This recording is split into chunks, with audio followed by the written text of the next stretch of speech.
Hello बच्चों, कैसे हो आप। आपका अपने सरकारी स्कूल चैनल पर बहुत बहुत स्वागत है। बच्चों, आज हम हमारी तीसरी कक्षा की झिलमिल पुस्तक का हिंदी का दूसरा पाठ करेंगे। पाठ का नाम है साझे की खेती। साझा होता है सिर, इकट्ठा काम करना। एक चिड़िया थी, मेहनती और भोली भाली। उसने इधर उधर से तिनके इकट्ठे करके पेड़ पर अपना घोंसला बनाया। चिड़िया ने कपड़े की कतरनें, धागे और सुतलियां जमा कर घोंसले में बिछा दी। अब वह घोंसले में आराम से रात बिताती, दिन में दाना चुग्गा खाकर इधर उधर फुदकती। इस प्रकार वह सुखपूर्वक दिन बिताने लगी। एक दिन एक कौवा उसी पेड़ पर आ बैठा। वह बहुत ही चालाक था। उसने देखा कि चिड़िया बहुत ही भोली भाली है, क्यों न इससे दोस्ती कर ली जाए। वह प्रतिदिन शाम के समय पेड़ पर आकर बैठ जाता। धीरे धीरे उन दोनों में मित्रता हो गई। एक दिन कौवे ने चिड़िया से कहा, हम दोनों अपना पेट भरने के लिए इधर उधर भटकते रहते हैं, क्यों न हम मिलकर खेती करें। चिड़िया को कौवे की यह बात बहुत पसंद आई। वह खेती करने के लिए झट से तैयार हो गई। दोनों ने घूम फिर कर एक खेत चुना।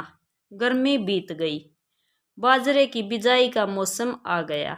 चिड़िया ने कौवे से कहा, मेरे साथ चलो, आज हम हल चलाकर खेत तैयार करेंगे। कौवा चिड़िया की बात सुनकर बहुत खुश हुआ और आंखें मटकाते हुए बोला, ये देखो बच्चों, ये चिड़िया है, ये कौवा है, इस पेड़ पर ये रहते हैं। तू चल, मैं आता हूँ, ठंडा पानी पीता हूँ, मक्खन रोटी खाता हूँ, तेरे लिए भी लाता हूँ। चिड़िया खेत में सारा दिन अकेले ही काम करती रही, लेकिन कौवा नहीं आया। कुछ दिन बाद चिड़िया ने कौवे से कहा, मेरे साथ चल, आज खेत में बीज बोने हैं। कौवे ने इस बार भी पहले वाले अंदाज में कहा, तू चल, मैं आता हूँ, ठंडा पानी पीता हूँ, मक्खन रोटी खाता हूँ, तेरे लिए भी लाता हूँ।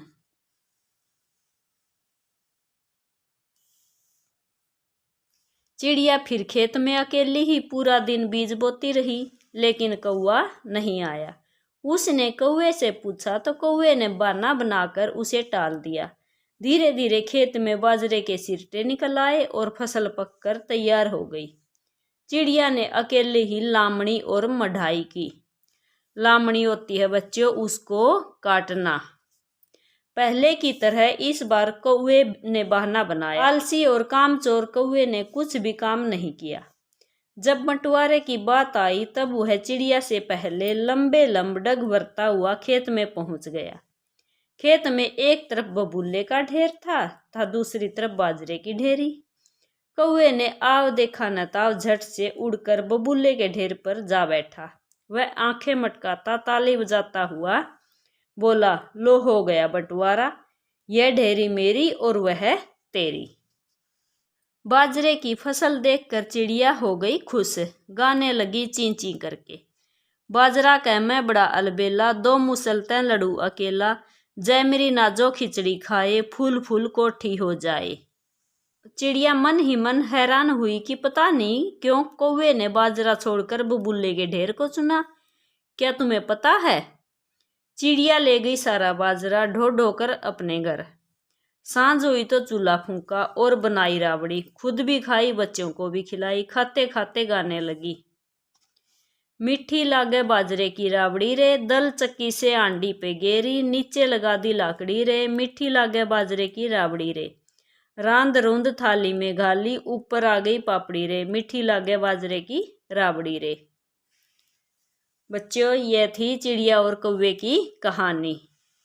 अभ्यास कार्य, आइए शब्दों के अर्थ जाने।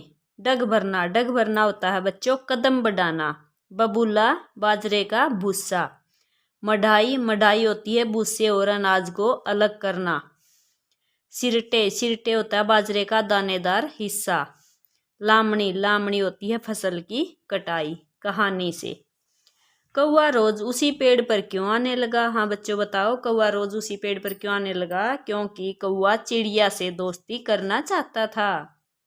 कौवे ने क्या कहकर चिड़िया को खेती करने के लिए राजी किया? कौवे ने कहा कि हम कब तक इधर उधर भटकते रहेंगे, क्यों ना हम खेती ही कर लें। चिड़िया के खेत चुनने से लेकर फसल पकने तक के कामों को क्रम अनुसार लिखें। ये क्रम में लगाने हैं बच्चों हमने। मढ़ाई, लामणी, बिजाई, हल चलाना। बच्चों पहले खेत में काम होता है हल चलाने का, 1 नंबर पर लिखेंगे हल चलाना। हल चलाने के बाद होती है उसमें बिजाई, बीज बोते हैं उसमें। और फिर जब बीज उग जाते हैं तो उसके बाद फसल पकने के बाद उसकी लामणी करते हैं, उसकी कटाई करते हैं। और कटाई करने के बाद मढ़ाई होती है, मढ़ाई होती है, उसको अनाज को भूसे से अलग करते हैं।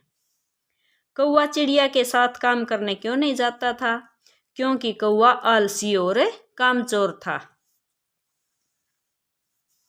आपकी बात है, यदि कौवे के स्थान पर आप चिड़िया के साथ साजे की खेती करते तो क्या क्या करते? हाँ बच्चों बताओ, यदि कौवे की जगह आप होते तो क्या क्या करते? यदि कौवे के स्थान पर चिड़िया के साथ हम होते तो चिड़िया के सभी कामों में हाथ बटाते और मिलकर काम करते। कौवे ने बुलबुले का ढेर क्यों चुना? जब उसे उसकी असलियत पता चली होगी तो क्या हुआ होगा? जब उसे उसकी असलियत पता चली होगी तो कौवे को अपने आलसी और कामचोर होने पर पछतावा हुआ होगा। अनुमान लगाकर बताइए कि कौवे ने बबूले के ढेर को क्यों चुना होगा? हाँ बच्चों बताओ, कौवे ने बबूले के ढेर को क्यों चुना होगा? क्योंकि बबूले का ढेर बाजरे के ढेर से बड़ा था। जब भी चिड़िया ने कौवे को काम करने के लिए बुलाया, उसने कोई न कोई बहाना बना दिया। सोच कर बताएं उसने कौन कौन से बहाने बनाए होंगे। हाँ बच्चों बताओ, उसने कौन कौन से बहाने बनाए थे?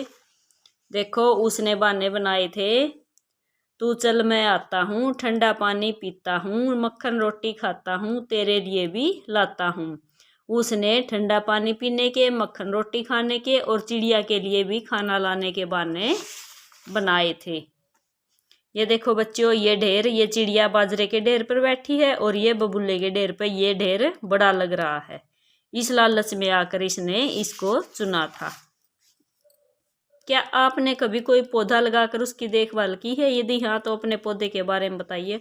बच्चों यहाँ पर आपको खुद को ही यहाँ पर करना है, आपने कौन सा पौधा लगाया है और कब लगाया है, कैसे उसकी देखभाल की है, अब वह कितना बड़ा हो गया है और उसे देखकर आपको कैसा लगता है। भाषा की बात, चिड़िया ईमानदार थी। इस वाक्य में ईमानदार शब्द ईमान प्लस दार से बना है। ऐसे ही कुछ और शब्द बनाए। समझ प्लस दार क्या बनेगा? समझदार। खबर प्लस दार खबरदार। दाग प्लस दार दागदार। पहरे प्लस दार पहरेदार। कौवे ने आव देखा न ताव, झट से उड़कर बबूले के ढेर पर जा बैठा। आव देखा न ताव एक मुहावरा है जिसका अर्थ है बिना सोचे समझे। इस मुहावरे का प्रयोग करते हुए कुछ वाक्य बनाए। बच्चों ये आव देखा न ताव मुहावरा है, इसका प्रयोग करके हमें और भी वाक्य बनाने हैं। ये बना रखे हैं, ये देखो, राम ने आव देखा न ताव झट से पानी में कूद गया। मतलब अचानक से, एकदम से कर देना, आव देखा न ताव। सीता ने आव देखा न ताव झट से गीता को थप्पड़ मार दिया। बच्चों ये हमारी कौवे और चिड़िया की साजे की खेती वाला पाठ पूरा हो गया। मिलते हैं नेक्स्ट वीडियो में। Thanks for watching.